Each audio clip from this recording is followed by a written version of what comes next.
ყოველდღიარი ამბავი, ყოველდღიარი გადასაღები კადრი და შესაბამისად ყოველდღე გვინდა რომ ვიყოთ იქ და ესეც არის. მაგალითად ძალიან ბევრი ფიქრობს რომ იმისათვის რაღაც რო გადაიღო ძალიან მაღალ ხარისხზე უნდა იყოს ეს გადაღებული და მინდა რომ ეს რაღაცნაირად კიდე დავარღვიოთ რომ თავარი არის შიგნით რა ხდება კადრში, ხო? ზოგიერთ შემთხვევაში. ყოველთვის აფრთხილებ როცა მიდიხარ გადაღებაზე რედაქციას და მთელი რედაქციას ჩართული ვართ და უკვე საეჭვოა თუ რამდენიმე წუთი მაინც არ გამოჩდი, საეჭვოა და უკვე ძებნას იწყებენ. საუკეთესო სამუშაო გარემო შეიქმნა ამ ჯგუფმა ძალიან დაგვეხმარა. იმ ხრივ რომ ჯერ ერთი ეს ღიაობა, მე ეს ინფორმაციის გაზიარება და ის რომ ეს მარტო მე არ მეხება, ეხება ყველას ჩვენ და ეს იყო ერთ-ერთი ესეთი საინტერესო სამუშაო ჯგუფი. სასამართლოში ჩვენთვის პრიორიტეტი იყო რომ სასამართლოს ამბები გაგვეტანა გარეთ და გამგვეტანა სასამართლოდან და ამიტომ მხოლოდ მე და რედაქტორი არა კიდევ ბევრი ადამიანი ფიქრობდით ამ ყველაფერზე. ეს იყო გაშიშვლება რომ ანუ ადამიანები იმას, რასაც გრძნობდნენ, რასაც განიცდიდნენ, ყველაფერს თავიანთ სახეზე აჩენდნენ, არ მალავდნენ. ამას დღევანდელი დღისთვის იღებ, რომ დღეს გავიგოთ ხალხმა რა ხდება, თუ ამას მომავლისთვის იღებ, რისთვის იღებ ამაში? მართლა რომ ერთი ადამიანი დადიოდეს ყოველდღე და ერთ და იგივე სცენა იყოს, საერთოდ რავი 360 რაკურსი არის ხო ბუნებრივია და აი ამ 360 რაკურსიდან ისეთ რაღაცებს გავაკეთებ, რომ ძალიან დიდხანს გავაგრძელებ გადაღება. გამარჯობა. დღეს ვაგრძელებთ პოდკასტების სერიას და თემა იქნება აქციების გაშუქება. ჩვენი სტუმარია მინდია გაბაძე, ჩვენი ოქროს ადამიანი და მონაპოვარი ქვეყნის. გავწეთილდები ამ. კი ბატონო. თან ამის დასტურიც იყო, რომ ესე იგი ქარტიის პრიზიც გადმოგეცა, როგორც საუკეთესო რეპორტაჟი, ხო? რეპორტაჟი, ხო. ონლაინ მედიაში, რაზეც ძალიან გილოცა გულით, იმიტომ რომ ნამდვილად იმსახურებ ამ პრიზს და მეცაც იმსახურებ. მოდი დავიწყოთ ამ საკმაოდ მძიმე თემას. მიუხედავად იმისა, რომ წელიწადზე მეტია ეს აქციები მიდის და უკვე აღარ ვიცი, ხან 2 წელზე მეტია. რაც როდის დავიწყოთ ამ თემების გადაღება? სულ ვიღავი. არა, ხო, მაგრამ ეს ციკლურად ალბათ 2 წელი, 2 წელზე მეტია, ხო? კი, 2 წელზე მეტია. და მუდმივად რაღაცა ეს არ არის უბრალოდ სალაპარაკო თემა, ეს არის ჩვენი ცხოვრების ყოველდღიურობა, რომელსაც როგორც არა მხოლოდ სამსახურებრივად იღებთ, არამედ ეს არის ჩვენი ყოველდღიურობა და უბრალოდ დღევანდელ დღესზე მუშაობთ იღებთ და ეს არის ურთულესი თან ზამთარ-ზაფხულ პირობები და ასე შემდეგ. ან ამის გარდა უფრო რთული ის არის, რომ იცვლება მუდმივად კანონები, წესები, შეზღუდვები და ეს ყველაფერი ალბათ იმის გამომდინარეობს, რომ ეს ფოტოები საკმაოდ დიდ და ძლიერ გავლენას ახდენს მიმდინარე მოვლენებს. რას ფიქრობ შენ ამ თემაზე? ეს ასეა პროტესტის ესეთი ფორმით, რა ფორმითაც მოვიდა და ესეთი მასშტაბით, ალბათ პირველი რუსული კანონის შემდეგ იყო, როცა მართლა 10,000-ობით ადამიანი გამოვიდა გარეთ, მე მაგ დროს არ ვიყავი ჯერ კიდევ საქართველოში და უკვე მეორედ როდესაც შემოაბრუნეს ეს რუსული კანონი, მაგ დროს დავბრუნდი მეც და დავიწყე რა თქმა უნდა გადაღება. ეს თვითონ აქტიური პროტესტი რაც იყო და 1 წლის წინას დაიწყო ოცნების პრემიერის კობახიძის განცხადების შემდეგ, ამის შემდეგ ხო ყოველ დღე ვიღებთ და სხვა რეპორტერებისგან განსხვავებით მე რაღაცნაირად ჯგუფი მყავს, იმიტომ რომ ონლაინ მედიის რეპორტიორი ვარ და სხვა რეპორტერების მყავს, რომლებიც ვენაცვლებით რომ არ გავიდეს დღე რომ ვინმე არ იყოს იქ. იმიტომ რომ რამდენადაც შეიძლება რომ კი აღარაფერი შეიძლება ხდებოდეს ვიღაცისთვის, ჩვენთვის ყოველთვის რაღაც ხდება, ყოველდღიარი ამბავი, ყოველდღიარი გადასაღები კადრი და შესაბამისად ყოველდღე გვინდა რომ ვიყოთ იქ და ესეც არის უკვე 396 დღე იქნება დღეს რომ უწყვეტი აქციები არის და გრძელდება და ჩვენც ვაშუქებთ იქ. იცი კიდე რა მაინტერესებს? თქვენ ახლა როცა უჩვეულებრივი ჟურნალისტიკა ან გადაღება რეპორტაჟი მიდის, რაღაცნაირად ესე ვაწყობთ, გვიცით რა კადრი გვინდა, რაღაც ამ კადრს ველოდებით, რაკურსს ველოდებით, ასე შემდეგ. ამ პერიოდში თქვენ გიწევთ რეალურად ამის დრო არ არის მოკლედ. რაც არის როგორც არის პირდაპირ იღებ. ეხლა ძალიან დიდი თემაა და ნელ-ნელა რომ მივყვეთ დავიწყოთ ტექნიკით, ანუ ეკიპირებით. რა არის ყველაზე მნიშვნელოვანი აქციის დროს, ანუ როგორი კამერა გაქვს? აქვს.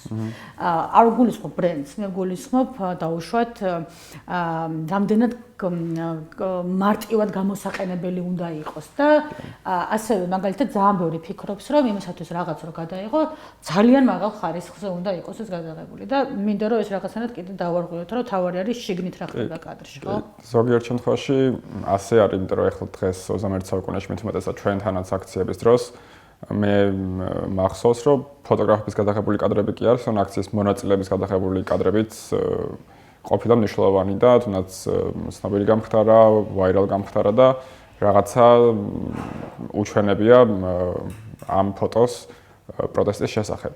შესაბამისად ის რომ მაინც დიდი კამერა უნდა გეკავოს და დიდი ლინზა და რაღაც სხვა დიაფრაგმა თუ ეს და ეს მოდელი, რა თქმა უნდა ამას არ აქვს მნიშვნელობა და თუნდაც ტელეფონითაც შეუძლია ადამიანს გადაიღოს ნებისმიერი მნიშვნელობის კადრი, ან ძალიან მნიშვნელობის კადრი უბრალოდ. ამ შემთხვევაში პირველი რასაც ვიტყოდი მე მაგალითად არის ხოლმე აქციები და ყოფილი აქციები რომ გვიმსჯელია უნდა გქონოდა თუ არა, თუმცა ძირითად შემთხვევაში ყოველთვის უნდა გქონდეს პრესკარტა და იმის ნიშანი რომ რამბირად წარმოადგენს მედიას, რომელიც თუ არ ხარ მედიაში, მაშინ რა შვებიანეს ადამიანს? მაინც კონკრეტულად რომ გქონდეს მაინც საიდენტიფიცირებო რაღაც სამაჯური, სამკლაური პრესა ხარ და რეალურად არ არსებობს ამ შეიძლება არ ხარ მიკუთვნილი რომელიმე მედიას, თუმცა იღებ ფოტოებს იმის გამო რომ გამოაქვეყნო სოციალურ მედიაში. შესაბამისად ეს უკვე ნიშნავს რომ უნდა იყო ამოსაცნობი რომ ნამდვილად თუნდაც აქციის მონაწილეს არ შეეშინდეს რომ ვიღაცა ჯაშუში არ ეკონო ან იმისთვის რომ მაგალითად პოლიციას არ ეკონო რომ იქ ხარ მისული იმისთვის რომ გააპროტესტო რაღაც და შენ ხარ გასაშუქებად ან გადასაღებად მისული. ეს არის ხოლმე რაღაცა ძალიან მნიშვნელოვანი დეტალი, თუმცა ბევრი ეხლაც არ აქვს ყურადღებას, მაგრამ ასე თუ ისე რაც შევამჩნია და ბოლოს რაც შევამჩნევია, ყველა ატარებს პეიჯს და მათ შორის ყველაზე ყოველდღიურს დავდივართ ისინიც კი, იმიტომ რომ პოლიციელებისთვის და მეც საქმეები თუ აღიძრა რაღაცეებზე, მათ შორის ან ვიღაცები დაშავდნენ რა საქმე შეიქმნა, ყოველთვის მახსოვს კითხვები ხოლმე, აი გამოძიების დროს რომ თუ გეკეთათ პრესკარტა, თუ იყავით ამოსაცნობი და რეალურად ბევრი შემთხვევა მახსენდება მსგავს, თუნდაც ალექსანდრე ქეშელაშვილი, ჩემი თანამშრომელი, მისი საქმე მთლიანად ეს შეკერილი საქმე რაც შეიკერა. მოგეხსენება თქვენ პირველ დღეს 28 ნოემბერს ალექსანდრე ძალიან ცემეს პოლიციელებმა შეათრიეს კორდონში და შემდეგ სასამართლოში აქეთ უმტკიცებდა რომ გვაგინებდა ქვეყანებდა შევაწყობას არანაირი საიდენტიფიკაციო ნიშანი არ ეკეთა და უბრალოდ აქციის მონაწილე გვეკონა და ამიტომ დავაკავეთო და რეალურად ეს იყო ყოველი და ჩვენს გამოძიებას გავაკეთეთ მაგაზე რომ შეუძლებელია რომ თუნდაც პირბადეში დაინახო ის ტუჩები რითიც მე ამტკიცებდნენ შესაძლოა წარმოგიდგენლები რომ აი ეს ადამიანი ჩვენ გვაგინებდა ან შევაწყობას გვაყენებდა მე რამდენიმე წუთით ადრე მქონდა გადაღებული ფოტო, სადაც ჩანდა ეს საიდენტიფიკაციო ნიშანი, შესაბამისად მარტივად გაგვიმარტივდა ჩვენ იმის დამტკიცება, რომ კი ის იყო ჟურნალისტი, ის იყო ფოტოგრაფი და მუშაობდა და ახორციელებდა თავის საქმიანობას. შესაბამისად ეს ალბათ დავაპრიორიტეტებდი კამერაზე და ტელეფონზე მეტად, რომ ადამიანი უბრალოდ უნდა იდენტიფიცირდებოდეს როგორც პროფესიით მომუშავე ადამიანი იქ და არა აქციის მონაწილე. ეხლა როგორც ცალკე კი მქონდა კითხვები, რომ ტექნიკა, ემოცია თუ უსაფრთხოება, მაგრამ ჯამში გამოვიდა რომ რაღაც ყველაფერი ერთად უნდა იფიქრო, ანუ არა მხოლოდ ტექნიკაზე და ტექნიკის უსაფრთხოებაზე და შენ უსაფრთხოებაზე, იმიტომ რომ მასალა უნდა გავრცელდეს ხო პირველ რიგში და ამის გარდა, მაგრამ ეხლა რაღაც ესეთი სინთეზური თემა არის ეს, რომ ყველაფერს ერთად უნდა ითვალისწინებდე. მაგრამ ამას რა თქმა უნდა ძალიან რთულია, როცა დამწყები ხარ და ეხლა იწყებ რაღაცების გადაღებას. მაგრამ როდესაც უკვე გამოცდილება დიდი გაქვს რაღაცნაირად DNK-ს დონეზე უკვე გახსოვს ახლა მეც უკვე მოძრაობით უკვე რო ვარ ხოლმე აქციაზე და დავუშვათ როცა დარბევა არის პატარა ესეთი რყევებითაც ხვდები რომ უკვე რა შეიძლება იყოს და მისთვის მზად ვარ რომ ეს რაღაც წინასწარ უკვე ვიცით ხო გადაღებული რომ აი ანონსი როგორც იდება ხოლმე რაღაცა მასშტაბური აქციის უკვე ვიცით რა განწყობის აქცია არის უნდა ჩავუცოთ თუ არა ჟილეტები ასევე და რაღაცა ეგეთ უფრო მეტ დეტალს ვახსენებ ყურადღებას ვიდრე ეს ყოველდღიურში თუმცა ყოველდღიურ აქციებსაც აქვს ეს სპეციფიკა რომ წინასწარ უნდა დაფიქრდე წინასწარ უნდა დაგეგმო იმიტომ რომ მაგალითად ვიცით კონკრეტული ადგილები თუ იქ იწყება შეკრება, რომ იქ მაგალითად სიბნელი არის და უფრო დაბალი დიაფრაგმის მქონე ლინზები წავიღოთ და კამერები ისეთი შესაბამისი, რომ კარგად შევძლოთ იმ ადგილის გადაღებას. შესაბამისად ხო ანუ ყველაფერს ფიქრობ იქ კამერის აღჭურვილობასაც ფიქრობ რა წაიღო თან და რა გქონდეს თან. როგორ ჩაიცვა იმასაც. მაგრამ აი მაგაზე აკრძალვების თემაში მან მაგალითად ეხა ჩვენ რაც შეგვეძლო თავიდან როცა დაიწყო ეს აქციები ვატარებდით ხო პირბადეს გაზის და საწინააღმდეგო რა ქვია მას აირწინავს ხო ჩაფხუტი იქნება თუ რაღაც და ეხლა როგორი ვითარება შეგვიძლია ეს ყოფილი ვატაროთ? ამ შემთხვევაში ჯერ არ არის ჩაზუსტებული, ჯერ კიდევ არ არის ჩაზუსტებული, თუმცა ის კანონის რაღაცნაირად მიივიწყეს, იმიტომ რომ რაღაც ახალ კანონებს რო იგონებენ ხოლმე, მე ეს ძველი შემოგდებული კანონები რაღაცნაირად ავიწყდებათ და არ გავახსენოთ. ხო, ანუ ჩვენ არა ახსოვთ, იმიტომ რომ ბევრი პირბადიანი არის ახლა, მაგრამ მაგალითად მე მახსოვს ჯერ კიდევ ერთი თვის წინ ახალი შემოტანილი რო იყო საერთოდ რო არ უნდა გეფარა თავში ეყრის ადგილზე პირი და სახე უნდა გამოგეჩინა, მაგის გამო ადამიანებს იჭერდნენ და ციხეშიც მიდიოდნენ და ასამართლებდნენ და ქუჩაში აჩერებდნენ შემთხვევით გამრავლებს და მაგაზეც რამდენიმე მართლა ისეთი მნიშვნელოვანი კადრი არა ვიდეო ჰქონდა და მაგის ამსახველი რომ აი სრულად არაფერ შუაში ადამიანები უბრალოდ გამრავლები გააჩერეს და ისინიც შოკში იყვნენ რომ პირბადის გამო მოგვაჩერებთ ან ძალიან შევწყვეტ მაგრამ თვითონვე როგორც კი გამოვიდა ეგ კანონი ყოველთვის ვკითხულობდით ხოლმე რომ რა იყო ანუ ჩვენ თუ ვიყავით სამიზნეები ან ჩვენ ხო არ მოვყვებოდით შემთხვევით ამ ბავში და არაფერი არ იყო ჩაკონკრეტებული ესე ვთქვათ ანუ არც ცალკე იმაზე არ იყო დაზუსტება რომ ჟურნალისტები არიან გამონაკლისები და არ შეუძლიათ პირბადის დარება ან რაღაც მსგავსი თუმცა შემთხვევა არ მახსენდება მე პირბადის გამო რომ მაგალითად ჟურნალისტისთვის რაღაცა ხო ეთქვათ ან სამართალ წარმოება დაეწყოთ. რაც შეეხება თვითონ გზაზე გადაკეტვას და მაგის ეგეც ახალი კანონი იყო, ერთ-ერთი ახალი კანონი, რომ გზის სავალი ნაწილის დაკავების თუ გადავიდა დემონსტრანტი, ამის გამო აკავებდნენ ასევე ადმინისტრაციულად და ამ შემთხვევაში თვითონ მომუშავე ან პროფესიით მომუშავე ადამიანი არ დაუკავებიათ, რამდენჯერმე იყო შემთხვევა, რომ გაუგებრობა უწოდა, რა თქმა უნდა, შესაძლოა, თუმცა მე ჩვენ ვიფიქრეთ, რომ ეს შესაძლოა საერთოდ არ ყოფილიყო გაუგებრობა და უბრალოდ უნდათ რომ ყურისთვის მიეჩვიათ რომ აი ჟურნალისტი დაიჭირეს. ხო. ორი შემთხვევა მახსენდება ეგეთი ნინია კაკაბაძის მუშაობის დროს ანუ მუშაობდა ნამდვილად ჩემ გვერდზე იდგა და ცოტა გვიან როდესაც სახლში მიდიოდა ის დააკავეს და ასევე კიდევ ერთ ფორმულას ჟურნალისტი რომელიც მუშაობდა ასევე და დააკავეს თუმცა რამდენიმე წუთში დააბრუნეს ისევ თავის ადგილას. შესაბამისად ხო ანუ ეს ახალი კანონები შეიძლება შეგვახოს ან ერთი სული აქვს ხოლმე რომ შეგვახონ იმიტომ რომ რაღაცა ჩვენც ბუნებრივია რომ თვალში ვაჩხირებით ხო დიდი ხანია უკვე ხელისუფლებას და ყველაფერს ცდილობენ რომ თუნდაც გაგვაშაონ ან რაღაც შავი პიარი ააგდონ და ყველა ერთ ქვაბში მოგხარშონ ესე რომ თქვა რა და ადამიანები ვართ იქ ფოტოგრაფები ჟურნალისტები რომლებიც ჩვენ საქმეს ვახორციელებთ და კი ვიცით რომ ბევრი რაღაც არის გასაპროტესტებელი ამ ქვეყანაში, მაგრამ იმ მომენტში ჩემი საქმიანობა ეგ არის რომ მაგალითად გავაშუქო ის უსამართლობა რაც ხდება ხო ბუნებრივია.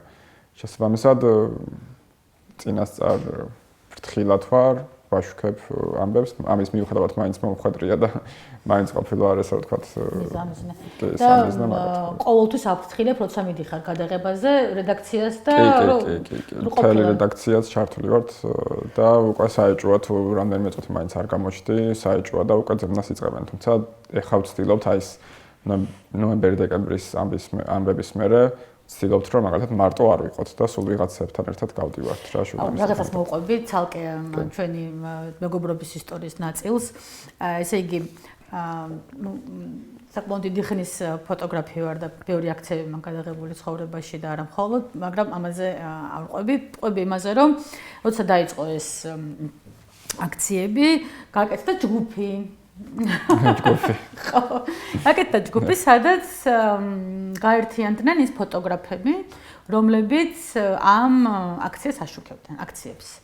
და ეს იყო ჩემთვის აი მართლა 100 წლის ფოტოგრაფი ვარ და იყო ნამდვილად სიახლე იმ ხრივ რომ ადამიანები უზიარებდნენ ერთმანეთს ჯერ ლოკაციებს, ადგილებს, ინფორმაციებს. ამის გარდა ვინმე თუ არ ჩანდა, კითხულობდნენ რომ აქ ხარ, უსაფრთხოდ ხარ. და ეს იყო ისეთი შოკი, იმიტომ რომ მე მსგავსი კომუნიკაცია საერთოდ წინათაობის ფოტოგრაფებთან არ ქონია, იმიტომ რომ უმეტესწილად ყველა ჯუმად იყო და იქნებ რაღაც თავის კადრის უფრო კადრზე იყვნენ ორიენტირებული, რომ მოდი იქნებ რაღაც უფრო კაი გადავიღოთ, უფრო გადავიღოთ, იმიტომ რომ მაშინ რაღაცნაირად კიდე სხვა დრო იყო და ეს რომ ვნახე რამდენად ღიაობა იყო და პირიქით რაც უფრო მეტს გადაიღებდი და რაც უფრო იქ იქნებოდი, ესეთი რეალობა, ანუ მე მაინც გონი რაღაცა ეს ჯენზის თემაც არის. არა გამოსა, მაგრამ ეს ერთ-ერთი ნაწილი, ეს უბრალოდ ხა ხუმრობაში, თორე ისე საუკეთესო სამუშაო გარემო შეიქმნა ამ ჯგუფმა ძალიან დაგვეხმარა იმ ხრივ რომ ჯერ ერთი ეს ღიაობა, მე ეს ინფორმაციის გაზიარება და ის რომ ეს მარტო მე არ მეხება, ეხება ყველას ჩვენ და ეს იყო ერთ-ერთი ესეთი საინტერესო სამუშაო ჯგუფი, სადაც მართლა არ ვიცი, ეს იყო რაღაც ჩემთვის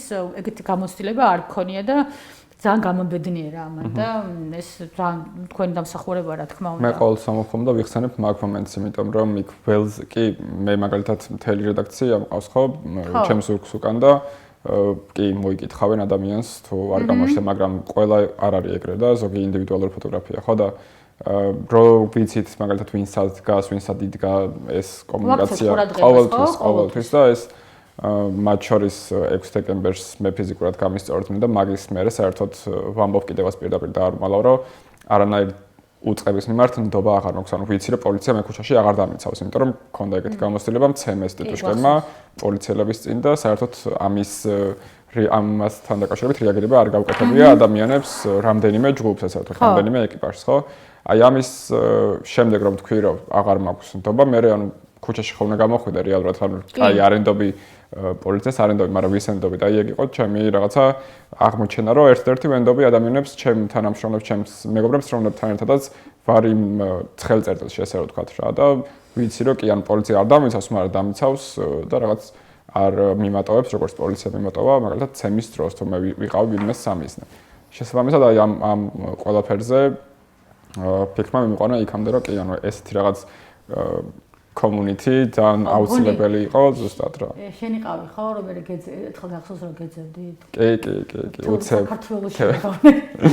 ძებნა რომ გამოცხადდა ხო ძალიან სასწაულო. ხო, იმიტომ რომ ძალიან რთული თემა იყო და ვინმე ტელეფონს თუ არ იღებ და კიდევ 13 ცხელი ყავა იყო ან რაღაცა ერთმანეთს. ანუ მე იმის თქვა მინდა რომ რეალურად როცა ესეთი სიტუაცია აღმოჩნდა რომ ერთმანეთის სურნელობა და ადამიანური ფაქტორები არის ძალიან გამაძლიერებელი ნაწილი და პირიქით რაც უფრო და ფოტოშორის აი ამ აქციებზე ყველაზე მეტად იგრძენი ეს ადამიანების დამოკიდებულება ერთმანეთის მიმართ განსაკუთრებულად იყო სხვა აქციებთან შედარებით. იცი რა მაინტერესებს? ეხლა ჩვენთან არის ესეთი, ჟურნალისტებში არის ესეთი თემა, რომ რაღაცას რო აშუქებენ, რომ ჟურნალისტიკა ბევრი ეტაპის, ბევრი ფორმის არის, თხრობა, რამდენად მიყვები მასალას და ასე შემდეგ.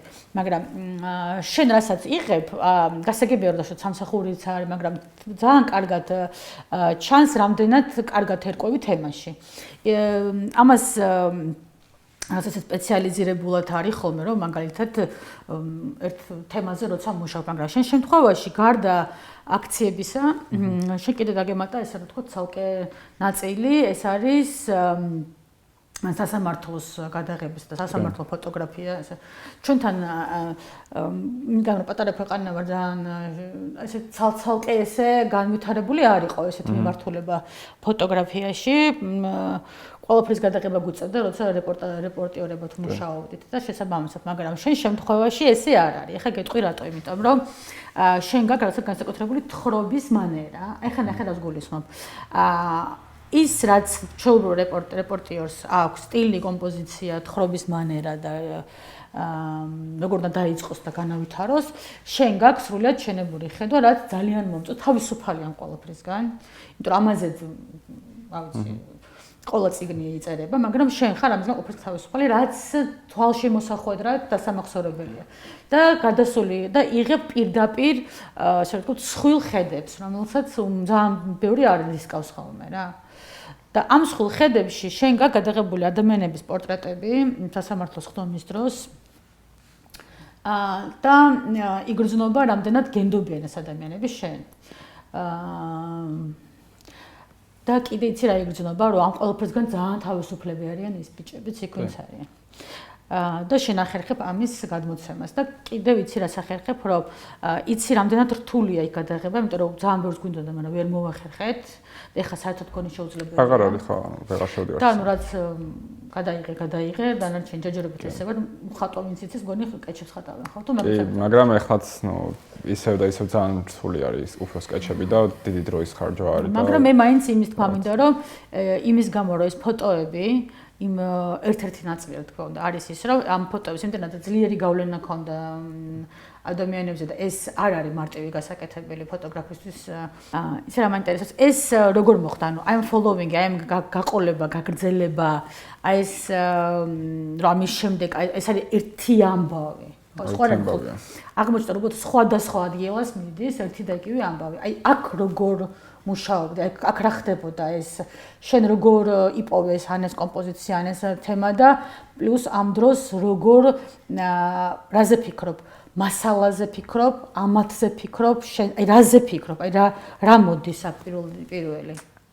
სასამართლოში მუშაობა იყო ყველაზე საინტერესო ნაწილი ალბათ გასული წლის ჩემთვის იმიტომ რომ პირველ რიგში იქ მოხვედრა როგორც შენ თქვი წარმოუდგენელი იყო და უკვე მანამდე არსებული კანონებია ამუშავეს რითიც ფოტოებს ვეღარ ვიღებდით ფოტოგრაფების შიგნით და ისე მოხდა რომ ნახეთ შავი ხვრელი ან ჩემმა რედაქტორმა მოიფიქრა ესეთი რაღაც ნათი ამიანაშვილმა რომ კარგით მან მოდი რადგან ჩვენ როგორც ონლაინ მედიას არ გვაქვს ამის უფლება რომ გადავიღოთ შიგნით ან დამოუკიდებელ ფოტოგრაფს არ გაქვს უფლება მაუწყებლობის მქონე ტელევიზიას ვთხოვოთ და ანუ გავფორმდი მათ ტელევიზიის ფოტოგრაფად ამის შემდეგ მოვიპოვე ესე რომ ვთქვათ გადაღების უფლება თუმცა ეს გადაღების უფლებაც ძალიან ეს მარტივ აჩქარს შეიძლება თუმცა ძალიან რთული იყო ანუ ყოველ დღე მაგალითად რაღაცა ისეთ დაბკოლებები მხდებოდა რომ ბევრი პროცესი ვერ გადავიღე და არ გადამიღია არ მომეც ამის საშუალება სამწუხაროდ თუმცა მე ასე თუ ისე უკვე რომ ვიცოდით რა ბარიერები დაგვხდებოდა მარტივად ვახტებოდით ამ ბარიერებს ანუ გუნდი ფიქრობდით ერთად ხო? კი, ანუ სასამართლოში ჩვენთვის პრიორიტეტი იყო სასამართლოს ამბები გაგვეტანა გარეთ და გამგვეტანა სასამართლოდან და ამიტომ მხოლოდ მე და რედაქტორი არა კიდევ ბევრი ადამიანი ვფიქრობდით ამ ყველაფერზე და ტექნიკურად მართლა შევძელით ჩემი აზრით იმიტომ რომ მახსოვს ანუ რამდენიმე თვის განმავლობაში ყოველ დღე ვიღებდით მერე ის რომ მე ვეღარ ყოფნიდი, იმიტომ რომ მე უფრო და უფრო აქტიურ ფაზაში როცა შედის, ხო, ანუ იქ არსებისთან გადადის უკვე რაღაც დასკვნით ეტაპებზე სასამართლოები, მერე მართლა ყოველ დღე იყო ხოლმე და ბუნებრივია იყო დღეები, როცა რამდენიმე პროცესი ერთ დღეს იყო ჩანიშნული და ამას უბრალოდ ტექნიკურად ვერ შევძლებდით და სხვა კიდევ ჩემი თანამშრომლები დავიხმარეთ, რომლებმაც რაღაცნაირად დავფარეთ საერთოდ ყველა პროცესი. თუმცა საქმე იმაშია, რომ ეს გადაღების უფლებებზე და ზოგადად გადაღებებზეც ვიტყვი რომ მაგალითად იქ მარტო იმაზე კი არ მიწევს ფიქრი, აი მე რის გადაღება მინდა, იქ გიწევს ფიქრი, აი ამბავი რა არის, ამბავს მოობა და პლუს იმაზე უნდა იფიქრო რომ მარტო შენ კი არ იღებ შენთვის და შენი ორგანიზაციისთვის, იქ მაქვს მე ვალდებულება, მქონდა უბრალოდ ანუ იმ კანონით რითიც შევდიოდი, მქონდა ვალდებულება რომ რასაც გადავიღებდი გამეზიარებინა დანარჩენი ყველა მედიისთვის. ეს ნიშნავს იმას რომ რაღაც ფოტოს რო იღებ ყველასთვის, ყველა მედიისთვის, მათ შორის იყენებდნენ არაკრიტიკული მედიების მიყრწებული პროსახელსფულ მედიების, ну ესე რომ ვთქვათ, ყველასთვის ღია იყო ეს ფოტოები. ეგ ცალკე ჩემთვის ცოტათი ახალი ამბავი იყო, მაგრამ სასამართლო მანამდე მაგ სტრუქტურით მუშაობდა, რომ რეალურად თუ მაგალითად საზმაო მიიღებდა ნებართვას, საზმაოს უნდა გაავრცელებინა დანარჩენი ფოტოებიც. თუმცა ეს საინტერესო რაც იყო ჩემს შემთხვევაში და მე რაც აღმოვაჩინე იყო ის, რომ აი თუ მაგალითად სხვა ჟურნალისტის ფოტოგრაფი შევიდოდა და გადაიღებდა იმიტომ რომ ამბავი მოეყოლა და მაქსიმუმ ერთი ფოტო დაერთო რომ აი ეს ამის პროცესი გაიმართა და ამბავი მოეყოლა ჩემთვის უკვე ფოტოებმა შექმნა ამბავი რომ ფოტოები იყო ისეთი და მთელი პროცესი ვრჩებოდი ხოლმე და ანუ რამდენიმე საათიანი და რავი 6 საათიანი და 5 საათიანი პროცესებიც ყოფილა და მთელი პროცესი ვრჩებოდი რომ აი ზუსტად თავდაპირველად თუნდაც არ იყო ნდობა ეხლა და ბუნებრივია რომ ისედაც შეშინებულები იყვნენ ეს ადამიანები ვინც დაკავებულები იყვნენ და მთელი ეს რაღაც ჯოჯოხეთის მანქანა და თავს დააწტათ მათ და კიდევ ერთი ადამიანი მოდის და თავის კამერას გიშვერს, ანუ არავინ არ მენდებოდა ბუნებრივია, მაგრამ პირველი რამდენიმე პროცესი იყო მხოლოდ ეს დანარჩენი იმდენად დიდი ნდობა ვიგრძენი მათ მხრიდან, მათი ოჯახის წევრების მხრიდან, რომ პირიქით მე რაღაცნაირად უხარდათ ხოლმე ჩემი დანახვა და უთქვამთ კიდევაც რომ აი რა კარგია რომ დაგინახეთ და ყველანაირი ანუ არ ვიცი ეს იყო გაშიშვლება რომ ანუ ადამიანები იმას რასაც გრძნობდნენ, რასაც განიცდიდნენ, ყველაფერს თავიანთ სახეზე აჩენდნენ, არ მალავდნენ და ამას ყველაფერს ვიღებდით და მართლა სხვა რაღაცა ეტაპი იყო ეს კიდევ ჩემთვის როგორც ფოტოგრაფისტვის რა, იმიტომ რომ ფაქტობრივად ძალიან დიდი პასუხისმგებლობაც იყო ეს ყველაფერი, რომ ეს ამ ადამიანების ესეთი ზუსტი სახე და ზუსტი ემოციები უნდა გამომეტანა გარეთ რაც შეიძლება. მინდა, იცი რა მაინტერესებს, ყველა მიკითხება ხოლმე, რომ აი ისტორიულ კადრებს იღებ რაღაც. შენი აზრით, ეხლა რასაც შენი იღებ, რასაც აკეთებ. შენი საქმე რაც აი ხან ბოლო პერიოდში უმეტესად ხარ ჩართული ამ პროცესებში და მიყვები ამ თხრობას და ადამიანებს. ამას დღევანდელი დღისთვის იღებ, რომ დღეს გავიგოთ ხალხმა რა ხდება, თუ ამას მომავლისთვის იღებ, რისთვის იღებ ამას შენი აზრით? ანუ ყველა ფოტოს ვერ ექნება იმის პრეტენზია, რომ აი რაღაცა მაგალითად რაღაც შეცვალოს, ან რაღაცა ისტორია დაწეროს, ხო ბუნებრივია. ანუ უბრალოდ არის ამბავი, რომ დღეს რაც ხდება, ეგ მოყვე და პლუს რაც მომავალში შეიძლება დაგჭირდეს, ეს კადრი შეიძლება რაღაცა ნიშნულობა შეიძინოს მერე და მერე. შეიძლება ეხლა ისეთი კადრებსაც ვიღებთ, რომლებიც გონია რომ უბრალოდ კადრი არის, არაფერი არ არის, მაგრამ მომავალში დაედოს ამ ფოტოს ფასი და ნიშნულობა შეიძინოს ძალიან მოგვიანებით.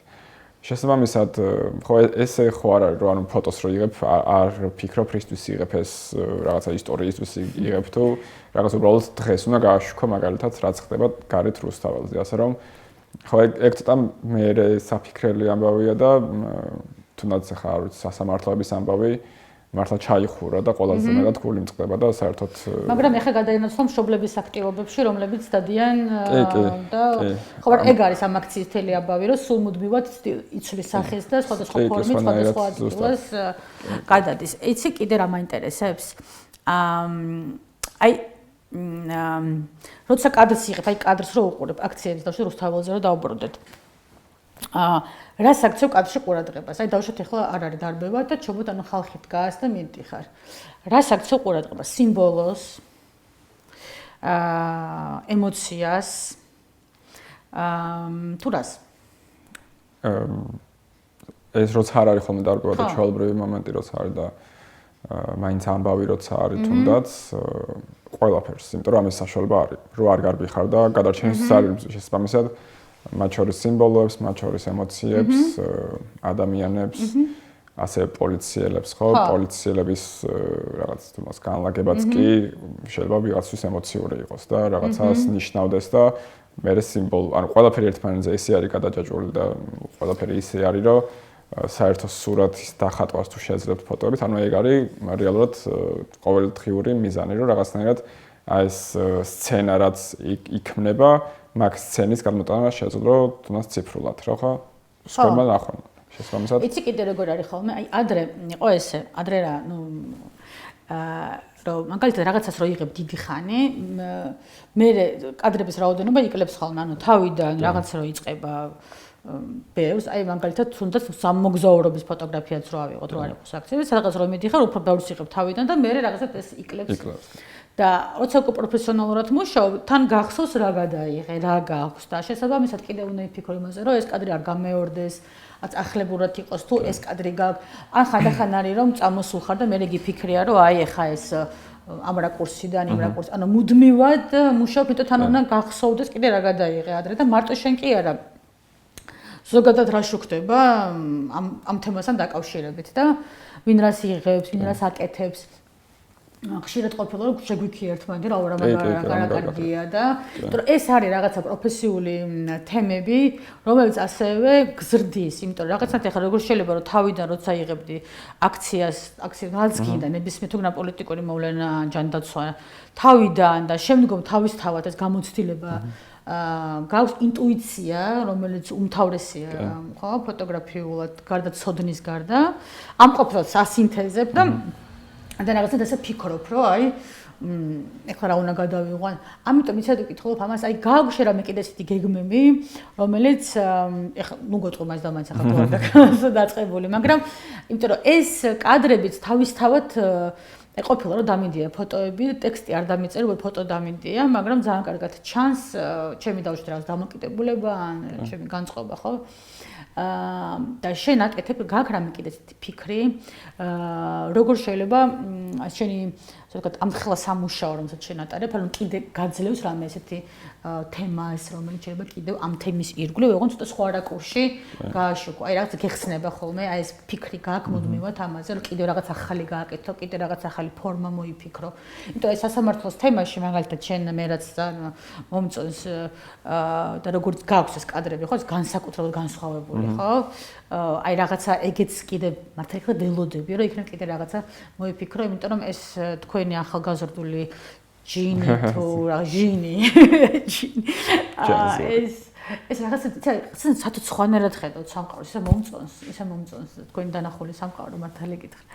და რაღაცა ველოდები და გაქვს თუ არა რამე ეგეთი მსგავსი გეგმები, რაღაც კიდე ფიქრობ თუ არა. იცი რა ხრი კიდე აი დამოუკიდებლად, აი მარტო რედაქციასთან კი არა, და შენ ხა მე რასაც მიყვები, აი ეს გუნდური მუშაობა არის ყველაზე მეტად, რაც ყველაზე მეტად მაკლია ხოლმე, რა, იმიტომ რომ უმეტესწილად ახლა ვინც ვართ ცალკე დოკუმენტალისტები, რომლებიც არ მუშაობთ რედაქციებზე, კი რთულია ჩვენთვის ორიენტაცია, ფიქრი ასე შემდეგ, მაგრამ ამავდროულად თავისუფლები ვართ კადრის არჩევაში. რა გადავიღოთ, იმიტომ რომ იქ არ ვართ ორიენტირებული იმაზე, რომ ვიფიქროთ ახლა საზოგადოებას რისი ნახვა ჭირდება, იმიტომ რომ ამაზე უამრავ რამაზე ფიქრობ, როცა დღეს თანამედროვე მედიაში მუშაობ, მაგრამ მე მგონი რომ თქვენ ამას ახერხებთ ყველა მხრივ და აი ეს გაქვთ თუ არა რამე ახალი გეგმები. სამწუხაროდ, როცა რედაქციაში მუშაობ და რედაქციას არ აქვს მშრალობა იდეაში, როცა ახალი ამბებისთვის მუშაობ, მარტო თან არ ვართ ჩვენ მხოლოდ ფოტოგრაფები, ხო, იქ რეპორტინგი, იქ ჟურნალისტობა, იქ შეკითხვები, იქ ვიდეოები, ანუ ყველაფერს ერთად ვაკეთებთ და ალბათ ყველაზე რთულად რასაც ვუყურებ, ალბათ ეგ არის, რომ ცალკე დოკუმენტალისტი რო ვიყო, უფრო მეტი საფიქრალი მექნებოდა ამაზე, რომ მაგალითად აი მოდი ცალკე პროექტს გავაკეთებ ან ცალკე რაღაცა იდეა მაქვს და ამას განვახორციელებ და სამწუხაროდ მაგის ფუფუნება არ გვაქვს, თუმცა რაღაცა ეგეთი ხრიკი ვიპოვე მაგალითად მე რომ თუნდაც გადაღებული ან აქციაზე რომ მივდივარ და ეგ არის ჩემი რაღაც ჩარჩო ხო რომ მაინც ამბავი უნდა მოვიტანო აი ამ ჩარჩოშივე ვფიქრობ რომ აი რა შემიძლია გავაკეთო ისეთი განსხვავებული რომ ცოტა სხვა კუთხიდან დავანახო ჩემს მაყურებელი არ ყავს ჩვენს ნახველს შესაბამისად კი ეგეთი რაღაცები ყოველთვის არის ხოლმე რომ რაღაც და იცი რა შენს გჭირდება ეგ ადამიანს ხო წამიგე ყოველდღე ერთი და იგივე ხო ჩელენჯია რაღაცნაირად ანუ ერთგვარი თამაში არის გამოწვევა არის რომ აი ხო იგივე სივრცეში ხარ მაგალითად და აი დავალება არის რომ მიდი აბა ახლა სხვა კადრები გადაიღე რა და შესაბამისად კადრი არ გამოილება რა ანუ მართლა რომ ერთი ადამიანი დადიოდეს ყოველდღე და ერთ და იგივე სცენა იყოს საერთოდ რავი 360 რაკურსი არის ხო ბუნებრივია და აი ამ 360 რაკურსიდან ისეთ რაღაცებს გავაკეთებ რომ ძალიან დიდხანს გავაგრძელებ გადაღებას შესაბამისად თავარია რომ იდეები არ მოგვაკლდეს და ჯერჯერობით რასაც ხედავთ ძალიან ლამაზი და კარგი აქციებია ხოლმე ესეთი რომ ვერ ანუ შინაარსიანი თან რას მნიშვნელოვანია იმიტომ რომ ამას წინათ ვკითხეს და მე პირველად დავფიქრდი რა არის განსხვავება თავდაპირველ აქციებს შორის და აი ეხლანდელ აქციებს შორის ანუ ხო შეიცვალა ბუნებრივია და თავიდან თუ იყო მართლა ეს მასშტაბი ეს რაღაცა მასობრივი კადრები ან თუნდაც პოლიციის რაღაცა ეს პროპორციული ძალებზე რო ვფიქრობდით ხოლმე და ეგენი უნდა გამოგვაჩინა ყველაფერი ეხლა უფრო ინდივიდებზე ჩავედით და რაღაცნაირად შინაარსით უფრო მეტად გამოვიდა წინა ფლანგზე ვიდრე ადრე იყო ხოლმე ჩემი აზრით. იმიტომ რომ იქ რაღაც თუნდაც ემოციურად უფრო ინდივიდთან უფრო მიდიხარ, ვიდრე ახლა მასის ფოტოთი იგებ რაღაცა მუხტს ამ შემთხვევაში, ხო? შესაბამისად, კი, ბევრი რაღაცა არის ახლაც გრძელდება და ყოველდღე იქნება ალბათ გადასაღები.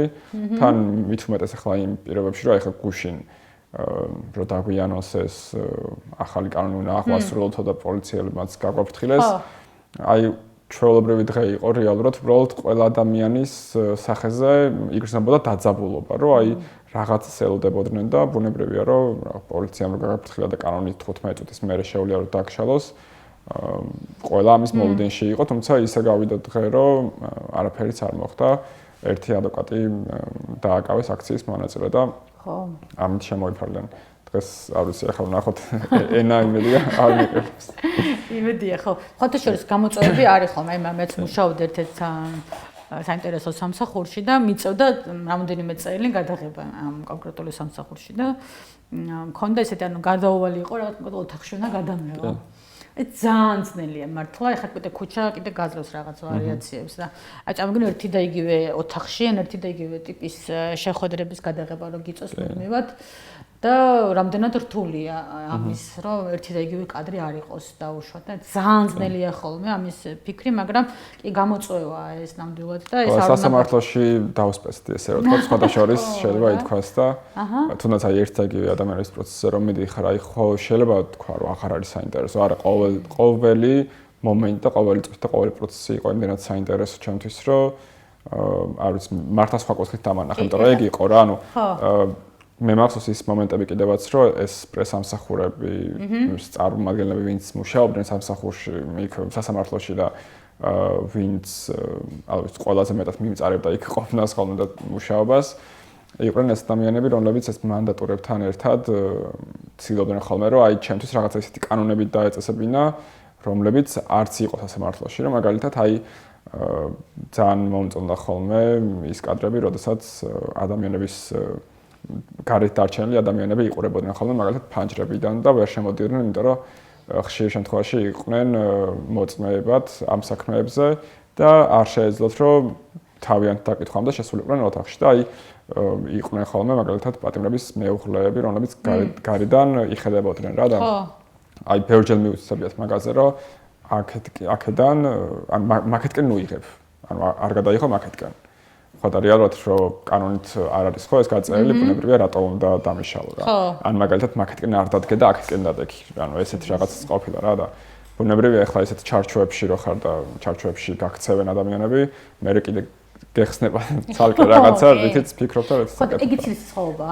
როცა შენ გაინტერესებს და საქმის კურსში ხარ, ფოლოუინგს აკეთებ და როცა ამას ყურსასმენით კი არ იღებ, არამედ ამას რეალურად უსმენ და ამ ბავშვი ხარ ჩართული და იმიტომაც არის რომ სულ სიახლე მოდის, იმიტომ რომ უკვე საქმის კურსში ხარ, უკვე იცი, უკვე წინ გადაღებული ხარ, უკვე იცი რომ რამდენად უნიკალურია დღეს, რომ ხალ შეიძლება აღარ ქონდეს ამის საშუალება და ეს ხოლმე შორის ეგ მახსოვს რომ სასამართლოში მე ძალიან მომწონს ეს ჯგუფურობა წაყანაც რო თქვი რა და ეს რაღაცნაირად ერთად მუშაობა, იმიტომ რომ თუნდაც აქციებზე რამდენი ფოტოგრაფი ვართ ახლა ცხოვრობ, ყოველდღიურ რეჟიმში ვართ და ერთ და იგივე სივრცეში ვართ ადამიანები, მაგრამ აი გამეორებულ კადრს ვერ ნახავ, ხო? ანუ იმიტომ რომ ყველას თავის პერსპექტივა აქვს, ყველას თავისი ხედვა აქვს და ეს ყოველთვის არის ხოლმე რომ აი განსხვავებულობას მარტივად ამჩნევ რა, ანუ ერთნაირი კადრი ვერ იქნება და ეგ მზიას სასამართლოზე მახსოვს მაგალითად, იმიტომ რომ ამ პერიოდის განმავლობაში წინა წელს და წელსაც ერთადერთი სასამართლო სადაც ყველა